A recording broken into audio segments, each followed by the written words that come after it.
Bom dia a todos.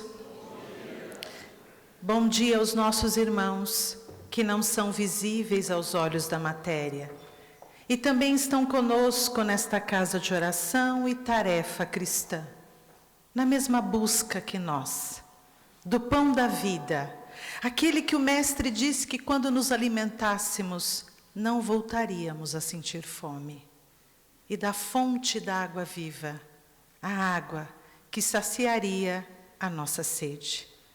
Que o amor do Cristo nos envolva nesta manhã, a fim de que possamos sentir a sua presença. Hoje trago para nossa reflexão o tema Lar, Escola de Almas, baseado no capítulo 2 do livro Jesus no Lar, pela psicografia de Chico Xavier, ditado pelo espírito Neio Lúcio. Este é um caminho de reflexão, porque o tema nos traz várias abordagens. Mas hoje, baseado neste capítulo 2, construiremos um ponto de apoio para que quando sairmos deste centro, possamos retornar aos nossos lares, mais fortalecidos na fé, na coragem e na certeza do amparo que jamais nos falta. Então, capítulo 2. Neste capítulo 2 inicia com um diálogo entre Jesus e a sogra de Simão Pedro. A sogra de Simão Pedro deseja alguns esclarecimentos do Mestre a respeito do lar. E ela inicia perguntando: Senhor, afinal de contas, o que vem a ser a nossa vida no lar?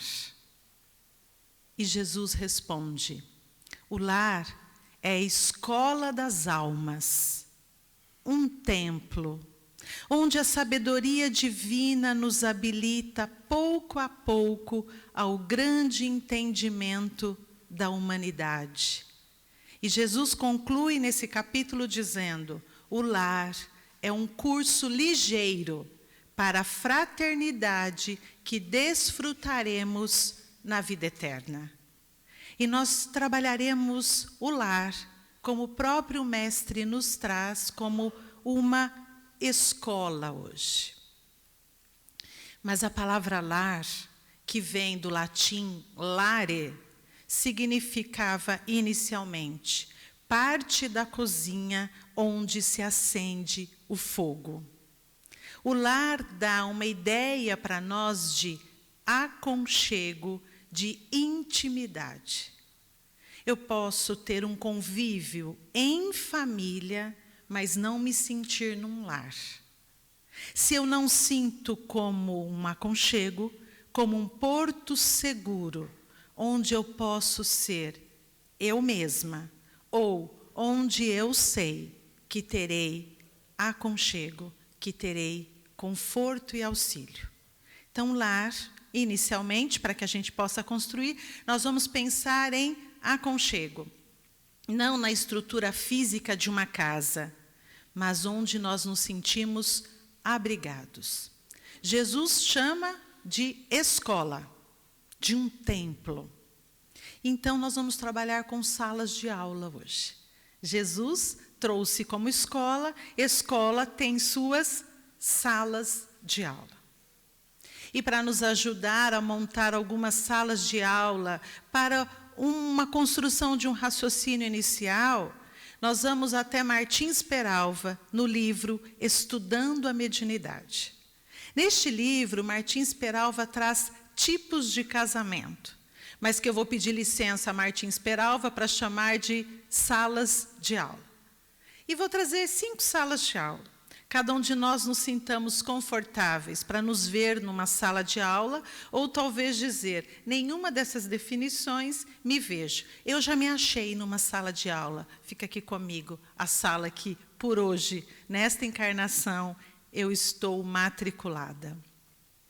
Martins Peralva vai dizer dos relacionamentos e vai dividir em 5 tipos.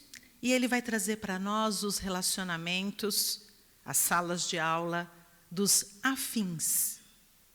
que é o encontro de almas simpáticas, que estarem juntos é uma verdadeira alegria. Espíritos com objetivos muito próximos, comuns, e que, nesse relacionamento, um colabora com o outro. Simpatia, e que, normalmente, esse relacionamento perdura além da encarnação do corpo físico. Raros ainda na Terra. Ele vai trazer os transcendentais, que é a sala de aula de espíritos afins, mas que já começam a entender a definição de lar que Jesus trouxe à sogra de Simão Pedro. Porque são espíritos que, sendo simpáticos e tendo juntos uma harmonia no relacionamento, já colaboram com outras salas de aula.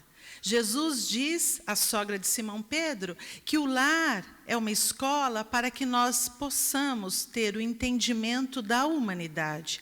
Ele é um curso ligeiro para a fraternidade que desfrutaremos. E os transcendentais, eles já conseguem colaborar com outras salas de aula. São aqueles espíritos que não estão só mais no meu, mas já olham para o nosso. Vêm com o compromisso de auxiliar seu bairro, sua cidade, seu país, ou até mesmo atravessar as fronteiras. Os transcendentais já doam amor além do laço consanguíneo. Raros ainda na Terra.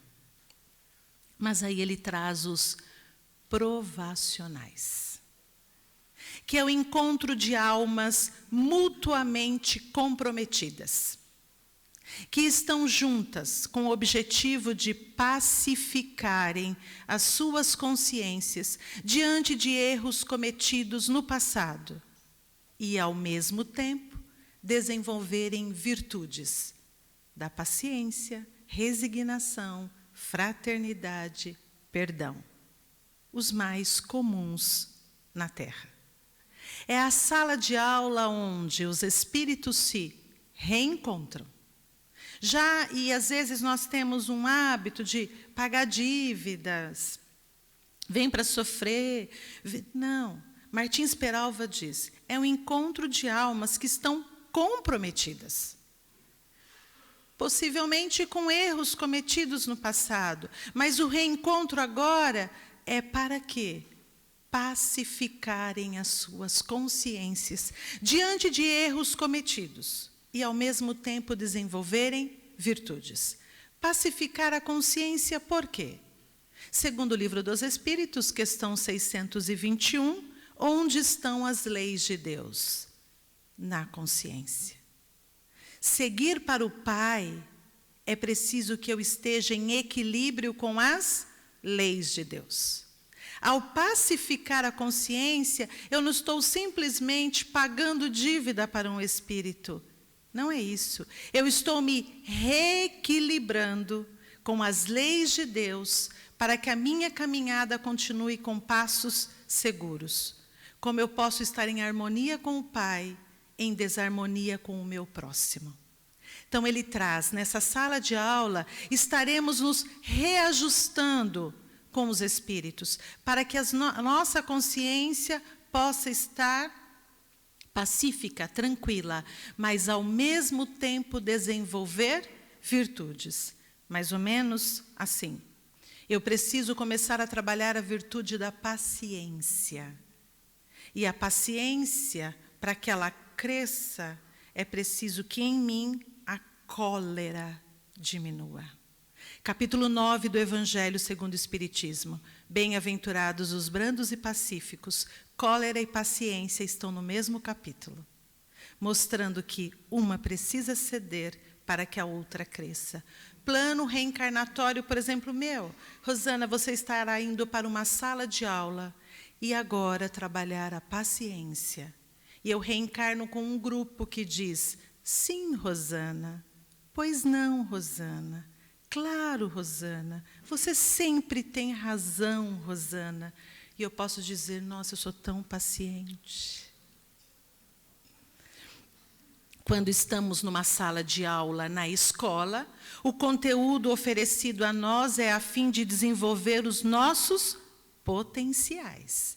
Jesus chama o lar de sala de aula. Para desenvolver conteúdo e aprendizado, nós vamos precisar das situações. Os mais comuns são os provacionais. Então, nessa situação, estarão ali espíritos necessitados de reequilíbrio e oportunidade de desenvolver as suas virtudes. Mas ele também traz os sacrificiais. Cuidado, mulheres. A gente sempre se vê nesse. Deixa eu terminar. Nos sacrificiais é o encontro de uma alma que já está num ponto pouco mais elevado moralmente. As suas virtudes já estão num desenvolvimento onde elas já estão conseguindo estar um pouco acima dos vícios que ainda dificultam a nossa caminhada. E esta alma, que também começa a entender a proposta do Cristo com relação ao lar, aceita, deseja a proposta de reencarnar, se matricular numa sala de aula, recebendo espíritos numa condição mais inferior moralmente, com o objetivo de auxiliá-los a progredir. Sempre vou comparar com a sala de aula para nós nos sentirmos mais à vontade. É aquele que domina melhor matemática e diz, pode vir aqueles que estão mais fracos, eu quero ajudar. E nessa sala de aula, o espírito, ao mesmo tempo que vem com a proposta de ajudar, traz uma caminhada melhor para as suas virtudes, porque elas serão colocadas em prática diariamente, e auxilia aquele que está num degrau um pouco mais abaixo. E sempre que falo dos sacrificiais, gosto de trazer um exemplo que está no livro Nosso Lar, porque a maioria de nós, se não leu o livro, assistiu o filme. E em Nosso Lar, num dos encontros de André Luiz com sua mãe, ele ouve a seguinte situação. Sua mãe lhe diz, filho, retornarei à terra. E ele é tomado de uma surpresa, mas já ela diz, sim, não sei se tem conhecimento de que seu pai continua nas zonas umbralinas, vivendo os vícios da paixão doentia entre ele e os dois espíritos que na última encarnação foram suas amantes. Desejo retornar e, de novo, ser a sua esposa e receber estes dois espíritos como filhas, para que, aos poucos, esses três espíritos substituam a paixão viciosa pelo amor fraterno, sacrificial. Não tenhamos pena de alguém que caminha pela terra e você olha e diz, eu jamais viveria essa situação. Olha a dedicação deste espírito nesta família. Ore, porque pode ser um espírito que quis uma sala sacrificial, que veio com a proposta de auxiliar para o grande entendimento da humanidade. Sabia que ia ser difícil, mas veio com a proposta de levantar quem ainda rasteja moralmente. E os acidentais, que é aquela sala de aula montada por espíritos que não tinham no seu plano reencarnatório estarem juntos. Que o que movimentou a construção desse relacionamento, às vezes, foram questões de aparência física, sociais, econômicas, e que decidem montar uma sala de aula. Não havia um plano reencarnatório. Mas agora estão juntos. Desespero? Não. A espiritualidade, rapidamente, faz um replanejamento.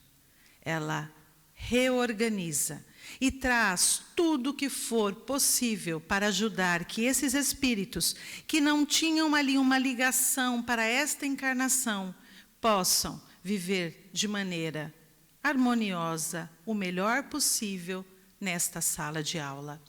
E eu costumo recomendar, para entender um pouquinho a sala de aula acidental, um livro de Richard Simonetti, Plano B, onde ele vai mostrar todo o trabalho, e por isso o Plano B.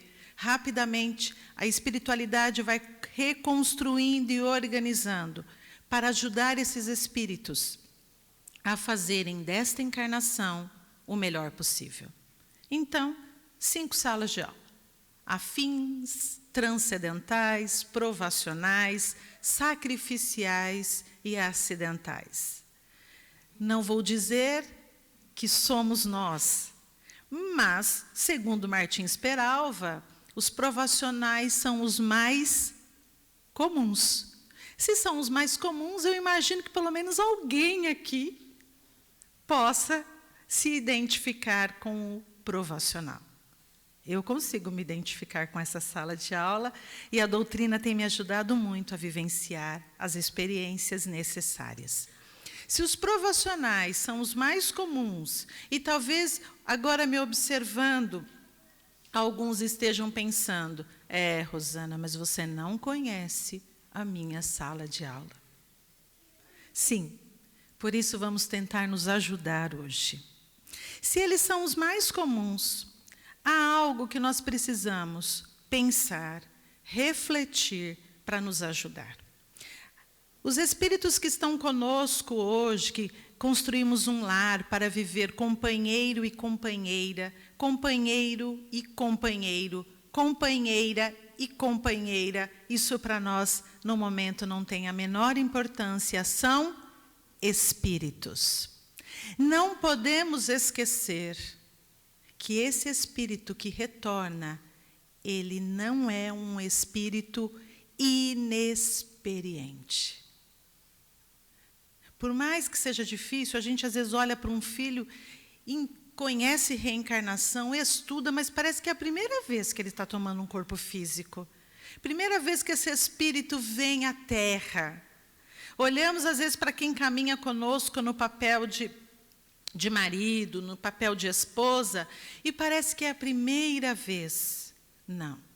Somos espíritos retornando à Terra. Trazemos as nossas experiências e a nossa trajetória. Costumo usar como exemplo que cada um de nós, quando reencarna, vem com uma mochila. Invisível aos olhos físicos, mas nessa mochila trazemos o material necessário para ser trabalhado nesta encarnação.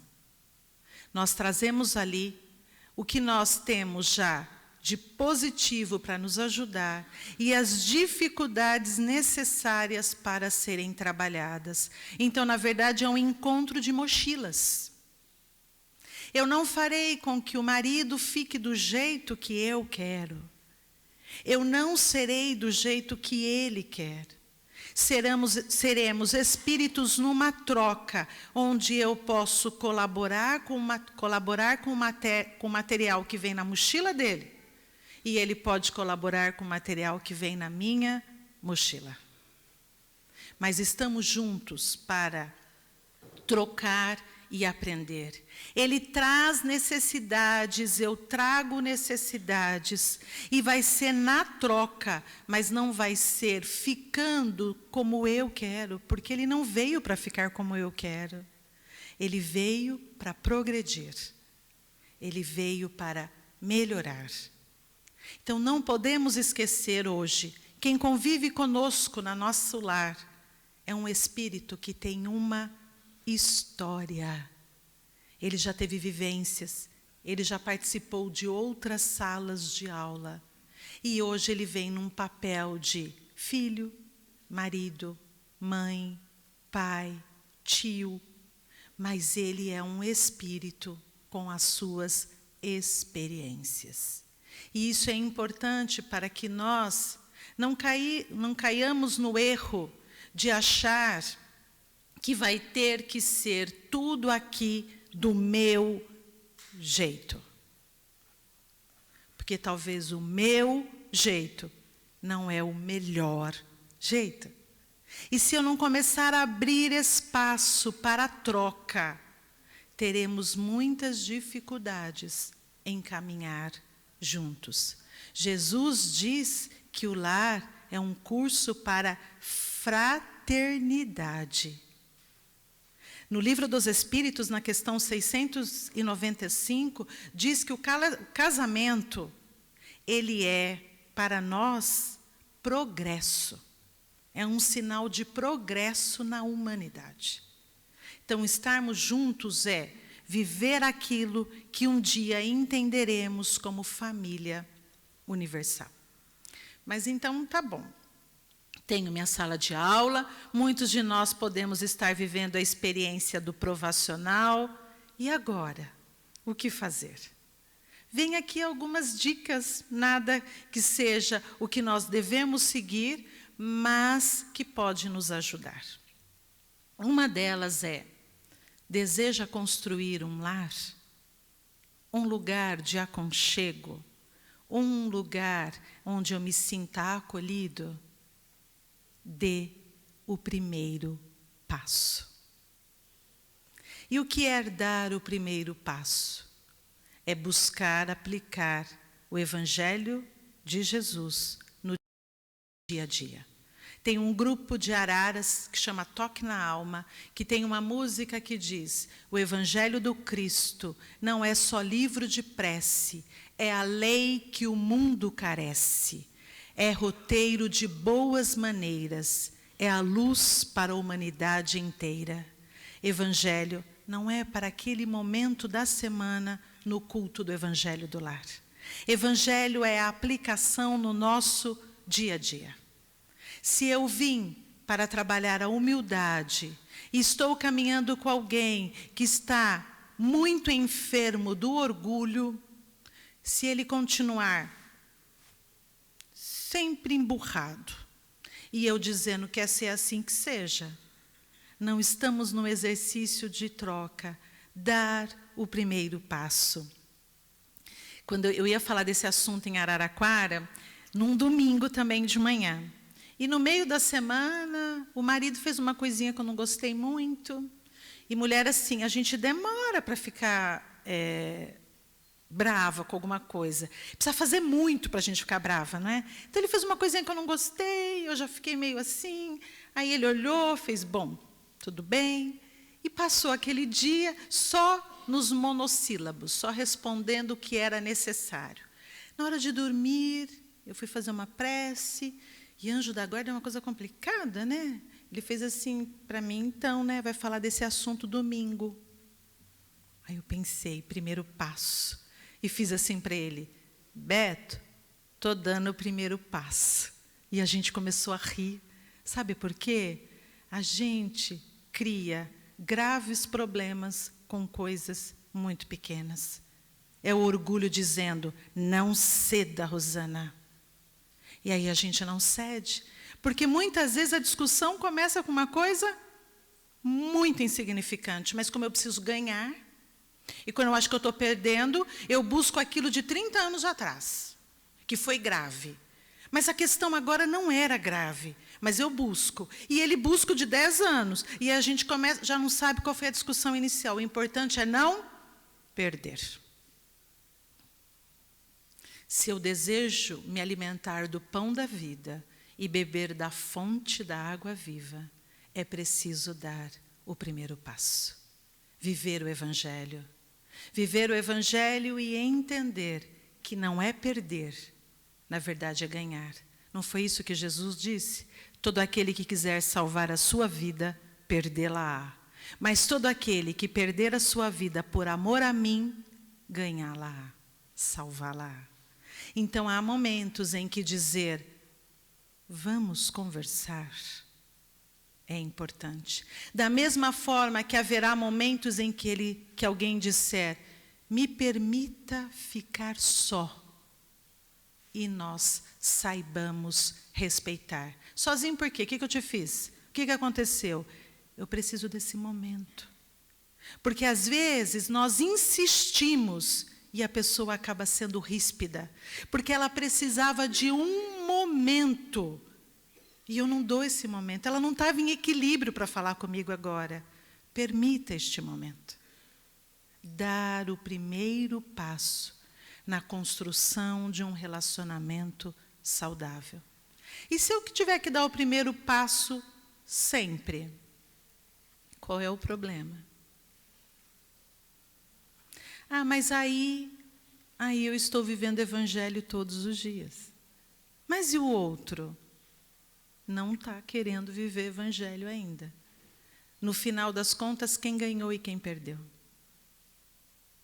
É uma reflexão para todos nós. E a segunda dica que André Luiz nos dá André Luiz, o espírito que trabalhou com Chico, trate o seu familiar como você costuma tratar as visitas. E tem uma historinha muito simples. Eu só vou trazer um trecho dela, que nos leva a uma boa reflexão. E hoje os homens podem se sentir, porque a historinha, de certa forma, leva um pouquinho assim de ajuda aos homens, porque normalmente nas palestras eles vão diminuindo, às vezes tem que buscar eles embaixo da cadeira. Então hoje, mulheres, vamos dar uma partezinha para eles também, porque essa história diz que o marido está chegando em casa. E ao abrir o portão, ele sente cheiro de bolo. E conclui: hoje tem visita. Não é mediunidade ostensiva. É que nesta casa só tem bolo quando tem visita. Sabe aquela casa que só tem pudim no dia que tem visita? Lasanha no dia que tem visita? Pavê no dia que tem visita? Trate o seu familiar como você trataria as visitas. Então, quando ele abre a porta, ele diz para a esposa: oi, quem vem aqui em casa hoje? E a esposa responde: a comadre. E vá tirando esse pé sujo daí, porque eu limpei toda a casa. A visita chega. Rapidamente na porta, ela consegue dar aquele olhar, uma geral na casa, e diz: comadre, acho melhor tirar os sapatos. A sua casa está tão limpa. E a dona da casa diz: de modo algum. Imagina, nem está tão limpa assim. Entre e fique à vontade. As duas começam um diálogo, uma conversa, e ele volta. E sentadinho, só observando. Tricô entre duas mulheres. Homens, um conselho: só ouça. Só participe se for convidado. Isso é uma ajuda, preservação de vida. Estão ali as duas num diálogo, numa amizade ali. De repente a visita diz: comadre, estou com uma sede. Será que eu posso ir até a cozinha tomar um copo d'água? E a dona da casa diz: imagina, eu mesma te sirvo. Tem água e suco gelado, o que você prefere? O que eu disse, homens? Cuidado, só interfira se for convidado. Ele levanta a mão: eu também estou com sede. E ela diz: levanta você e vai pegar seu preguiçoso. Isso nos traz uma boa reflexão, porque às vezes convivemos com os alunos agora matriculados na nossa sala de aula como se estivéssemos cansados de sua presença. Ela sabe que eu gosto. Eu não preciso dizer. Ele sabe que eu gosto, senão eu não estaria com ele há tantos anos. E assim nós vamos criando um muro invisível. Ele está lá. Ele está lá nos afastando do convívio sadio. Ele está lá, e para que depois de 40 anos de relacionamento eu vou fazer bolo? Já fiz bolo 40 anos da minha vida. Por que isso? Por que aquilo? E vamos perdendo o contato com esta sala de aula que é fundamental para nós.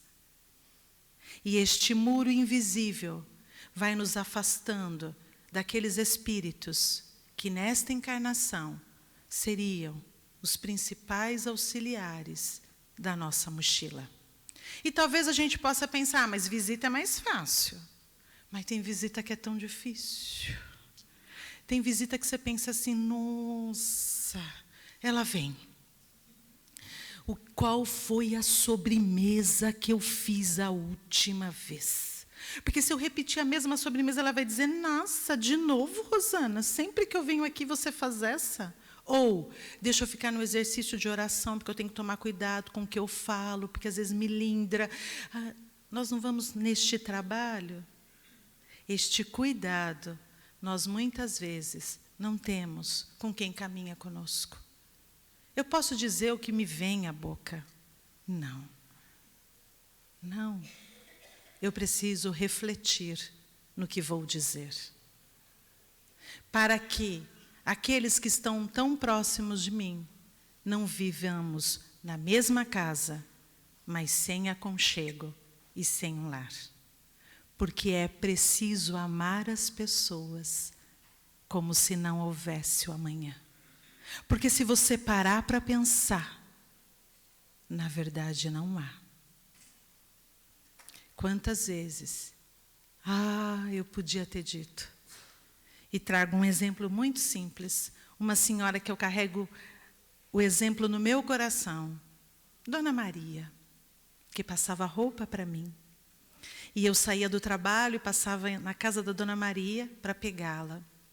Ela entrava no carro e era, o meu João estende roupa, o meu João faz isso, o meu João, o meu João. E ela tinha uma frase interessante que ela dizia assim, meu João não é bonito, mas não troco o meu João por nada. Porque o meu João é bom. Era sempre o meu João, um elogio para coisas pequenas, né? Um dia o telefone toca, eu atendo, é a filha.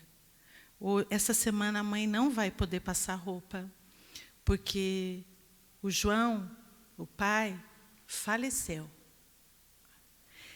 E naquele dia eu fiquei muito emocionada, porque eu pensei, obrigada, Senhor, por ter conhecido a Dona Maria.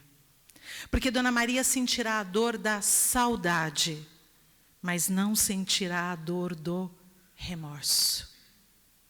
Ela disse da importância do João quando ele estava presente. Livro há 2000 anos. Por mais de 20 anos, Lívia precisou conviver com o silêncio de Públio, que, por orgulho, acreditou numa mentira e isolou esta mulher. E ela, durante mais de 20 anos, viveu o Evangelho todos os dias. E ele descobre a verdade. E decide pedir perdão. Mas cuidado com o orgulho. É preciso amar as pessoas como se não houvesse amanhã. Mas ele não podia pedir um perdão qualquer. Ele deixa para pedir perdão para Lívia, depois da homenagem que ele ia receber. E depositaria aos pés de Lívia a coroa que ele ia receber. É mais ou menos assim, o meu perdão não é qualquer coisa, você não vai aceitar? Só que ele deixou para depois. Não teve depois. Porque durante a sua homenagem, Lívia foi devorada pelos leões. Mas, enquanto colocarmos o mas, estaremos deixando para depois algo que podemos fazer hoje. Porque às vezes a gente diz, mas fulano é meu karma. Isso é uma coisa que eu venho observando. Todo mundo é karma, mas ninguém é karma. Deixa eu me explicar. Fulano é meu karma, mas eu nunca ouvi alguém dizer assim, eu sou o karma na vida de alguém. Então, se eu não me considero karma, como é que eu posso ser karma? Um termo que a gente trouxe para o Espiritismo que nem é nosso. não é de fundo espírita, mas no sentido de entender que nós estamos juntos e alguém, em algum momento, vai precisar ceder. Trate o familiar com mais carinho, como visita. Os filhos ainda menores, um foi pegar um copo, o outro, os meus filhos, um gritou, pega não. Ele fez, por quê? Você não sabe que a mãe só usa esse copo quando vem visita? Eu falei, pega filho, pega o copo que você quiser, usa. Olha como a gente vai fazendo dentro da nossa própria casa. Este copo, não. E reparem, o melhor copo, o melhor lençol, a melhor toalha, é sempre para quem vem de vez em quando.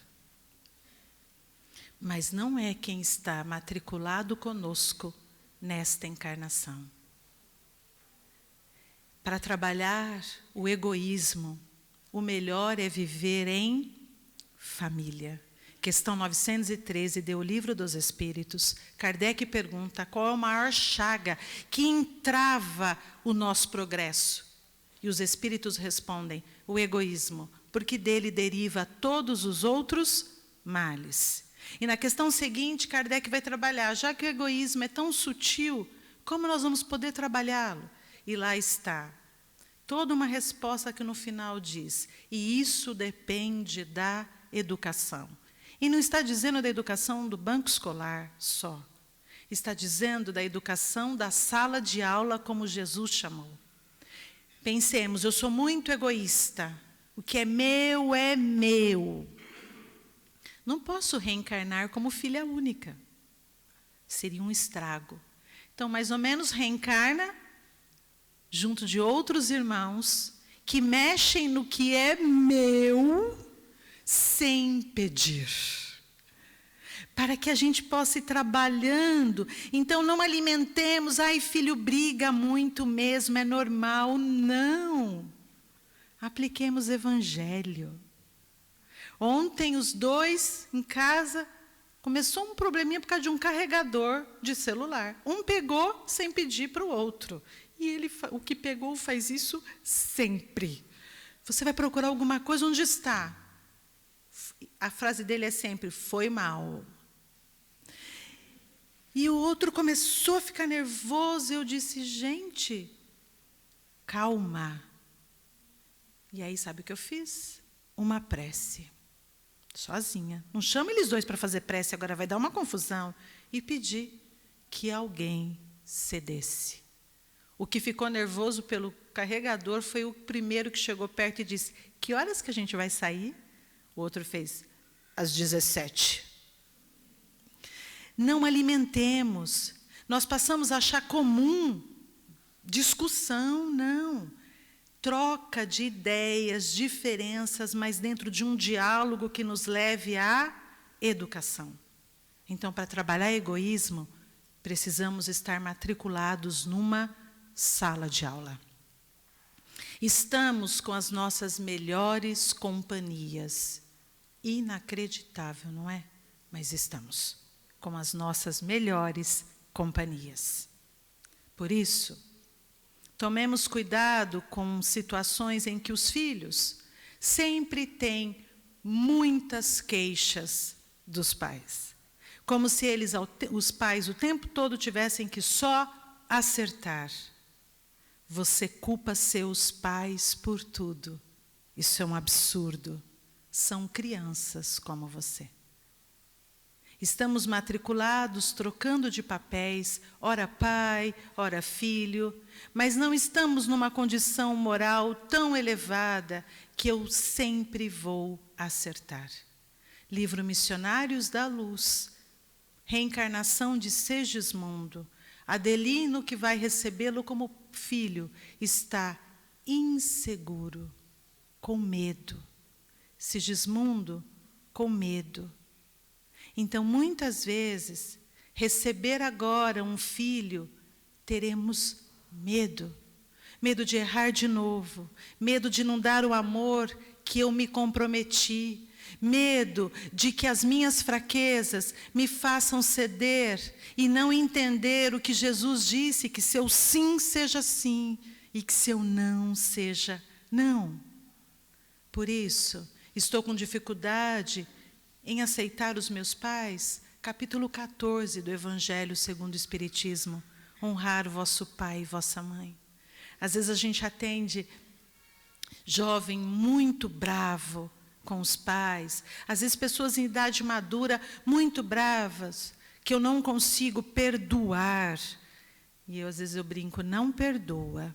Mas vamos fazer só um exercício de gratidão. Seja grato a esses dois espíritos que permitiram a sua reencarnação.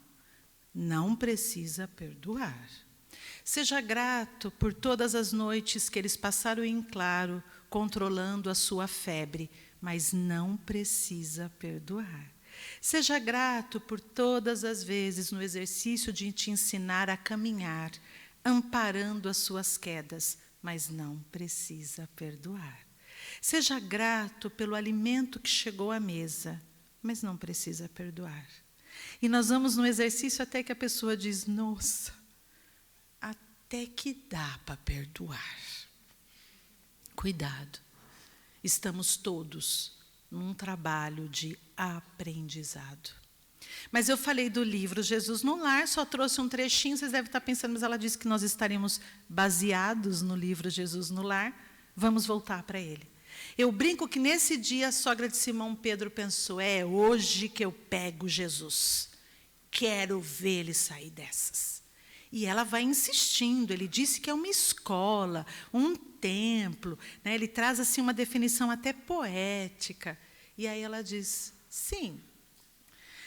E aí ela vai trazer algumas dificuldades. Parece que é tão atual o que ela está perguntando para Jesus, tão atual. Até no exemplo que eu vou dizer, quando eu, conversando com uma jovem, ela me disse, sábado eu vou me casar.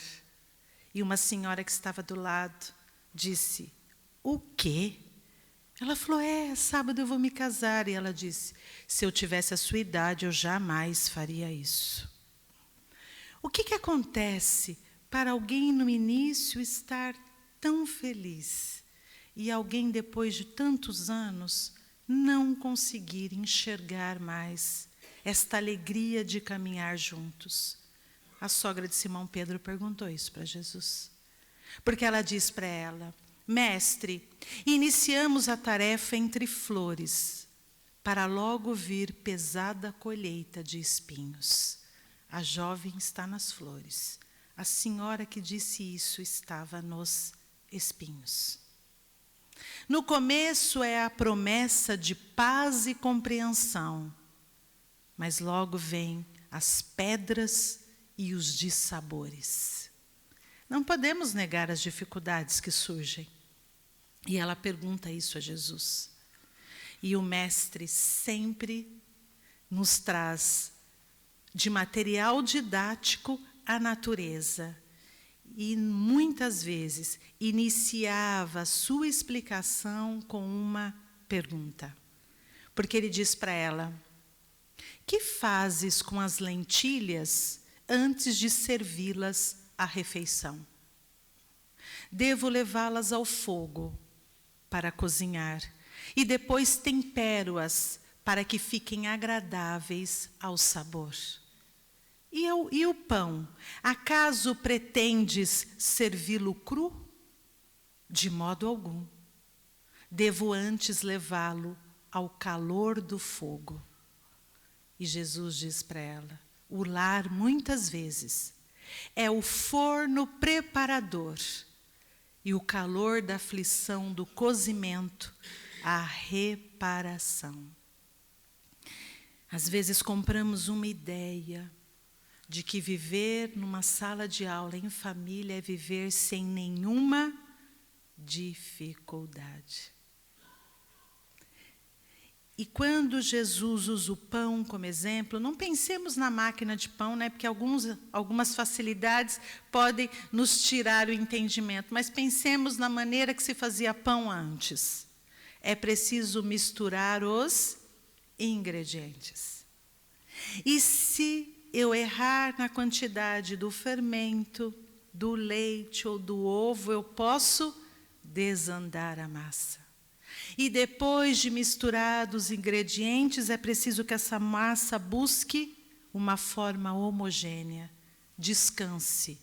E quando parece que o pão está pronto, aí vem a fase mais difícil. Resistir ao calor do forno. Mas quando ele resiste a esta aflição, ele está pronto para alimentar. Muitas vezes é preciso que nós saibamos no convívio no lar misturar os ingredientes. E quando a dificuldade vir, não vivermos apartados, mas vivermos como a massa do pão, muito próximos, para que juntos suportemos o calor do forno e saiamos dali mais fortalecidos. Não nos prendamos demais nos espinhos, mas no que está acima dos espinhos, que é a beleza e o perfume da rosa. Não nos iludamos com filme, final de filme, na beira da praia, caminhando de mãos dadas. O filme termina ali porque a gente nem imagina o que vem depois. Livro O Mistério da Feurinha, de Pedro Bandeira, é um livro infanto-juvenil. Ele faz ali uma sátira, uma brincadeira com as histórias dos contos de fada. Ele vai mostrar como é que está a vida das princesas depois do casamento. A Bela Adormecida nunca mais voltou a ser a mesma. Ela está no meio de um diálogo e dorme. A Branca de Neve é um filho atrás do outro. Onde é que estão os príncipes? Caçando dragões, enfrentando feras, nunca estão presentes para ajudar. E em meio à discussão, porque elas precisam resolver ali um mistério, chega Chapeuzinho Vermelho e diz: vocês estão reclamando do quê? Todas casaram, e eu que fiquei solteirona ainda tenho que cuidar da vovozinha. Então, não imagine que na casa dela, a vida dela é muito melhor que a minha. Estamos onde precisamos estar. Vivo dificuldades e ela vive outras. Mas, se soubermos suportar a aflição do cozimento, sairemos mais fortalecidos. Veja depoimentos de casais que suportaram a tempestade. Depois eles dizem: após a tempestade, estamos mais fortalecidos. Quando nós assistimos alguma entrevista de reportagem de casal que está junto há 50, 60 anos, a gente nunca ouve dizer: foram só momentos de pura alegria. Normalmente a gente ouve: soubemos passar pelas dificuldades para hoje estarmos juntos. Exemplo que Jesus dá do pão. Mas ela quer pegar Jesus, não é? Eu que estou dizendo isso, não está escrito lá no capítulo, não. Então, tá bom, Jesus dá uma explicação dessa e ela, tá. Mas, Senhor, e aqueles que lutam e sofrem, não aprendem? Então, ela está dizendo, tá bom. A gente mistura a massa, põe para descansar, passa pelo calor do cozimento, mas aquela pessoa não aprende, não muda. Prestem atenção, Jesus começou falando do quê, como exemplo? Da lentilha. Mas para falar da dificuldade, ele usou o pão. Quando ela pergunta, e aqueles que lutam e sofrem não aprendem? Por isso que ele é o mestre dos mestres. Ele volta a um ponto que parece que não dá para entender porque que ele citou. Ele volta para as lentilhas e diz a ela: que fazes com as lentilhas endurecidas que não cedem ao calor do fogo? Ela responde: retiro-as fora para não ferirem a boca. E Jesus diz: ocorre o mesmo com aqueles corações endurecidos que não cedem à fervura bendita. Serão lançados fora na condição de adubo. Jesus ali já está falando de reencarnação. Jesus está dizendo: você deu o primeiro passo? Tratou como visita? Misturou os ingredientes? Passou pelo calor da aflição? Mas aquele espírito está como a lentilha, endurecido, não cede, não quer viver essa situação? Faça o melhor a seu alcance. E o que não for possível, deixe por conta de Deus. Há alunos que desistirão da sala de aula. Nós não conseguimos, com a turma que nós iniciamos no primeiro ano, chegar com a mesma turma ao 9º ano. Há aqueles que mudam de sala, que mudam de cidade. Acontecerá de espíritos que viemos com a proposta de caminharmos juntos nesta sala de aula, desistir. Desistir da mochila, não dar conta de querer continuar. O que fazer? Permita que este espírito siga o caminho que desejar, mas trabalhemos em nós, não odiar. Não retornemos à pátria espiritual com mais ódio, mais rancor. Retornemos com mais perdão, mais humildade. Haverá aqueles espíritos que não queiram continuar. Façamos o melhor ao nosso alcance. Não entremos em desespero se a nossa sala de aula precisou ser desfeita. Mas se eu for para outra sala de aula, avaliar os erros que eu também cometi, para contribuir para que a massa não conseguisse ficar homogênea. E na tentativa de novo, que agora eu possa fazer melhor. Porque para Deus não há companheiro, marido, filho, não há. Só há filhos. Pense aqui quem tem 4 filhos em casa. Vamos pensar numa família um pouco maior. E um filho chega e diz assim: mãe, fulano não dá. Eu não aguento fulano. Ele mexe nas minhas coisas, ele isso, ele aquilo. Já pensou a mãe e o pai dizendo: eu também não sei. Isso é coisa de plano reencarnatório, nem eu estou aguentando. Não sei que cabeça foi essa de mandar esse espírito aqui no meio de nós? É assim que uma mãe e um pai diz? Não. A mãe e o pai diz: meu filho, ele é teu irmão. Eu sei que ele é difícil, mas tenta olhar o lado positivo. A mãe ama vocês 2. A mãe ama vocês 4. Sabe o que eu mais queria, meu filho? É que vocês se dessem bem. Então, às vezes, quando a gente está lá, meu Deus, que pessoa é essa comigo, caminhando, o que é isso? Deus, eu vou me usar como exemplo, com o marido, Deus pode dizer: Rosana, o Beto não é teu marido. O Beto é meu filho. Você, Rosana, é minha filha. Sabe o que eu mais queria?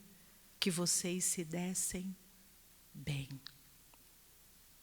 O lar é um curso ligeiro para a fraternidade que desfrutaremos na vida eterna.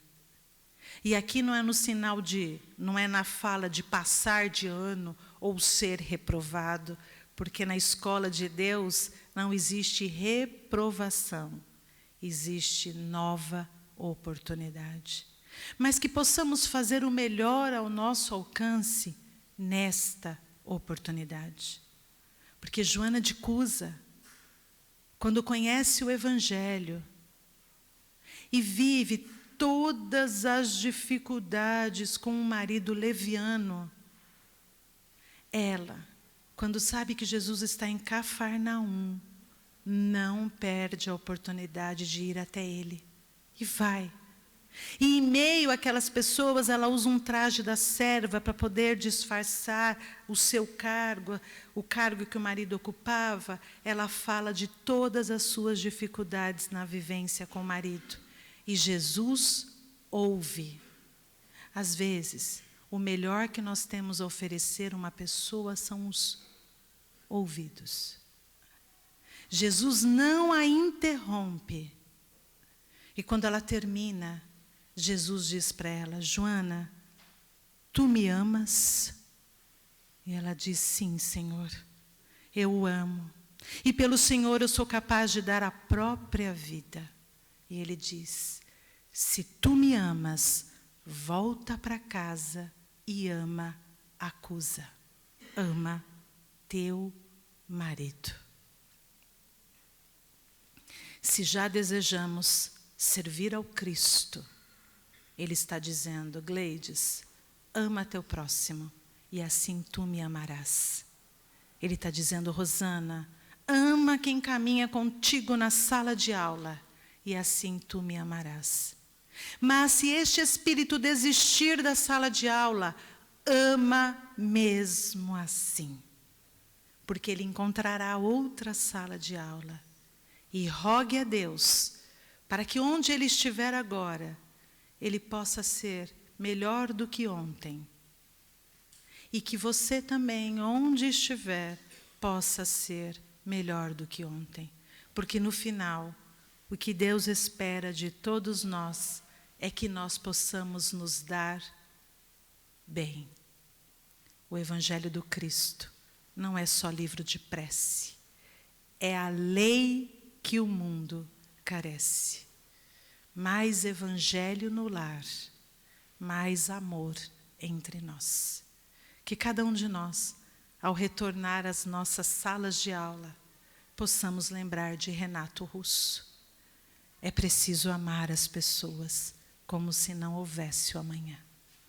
Que Jesus nos envolva no seu amor e na sua paz. A minha gratidão pela oportunidade de estar aqui hoje, retomando este conteúdo, porque quando eu pegar a Anhanguera, estarei retornando à minha sala de aula. Que Jesus nos abençoe. Muito obrigada pela atenção e pela paciência em me ouvir.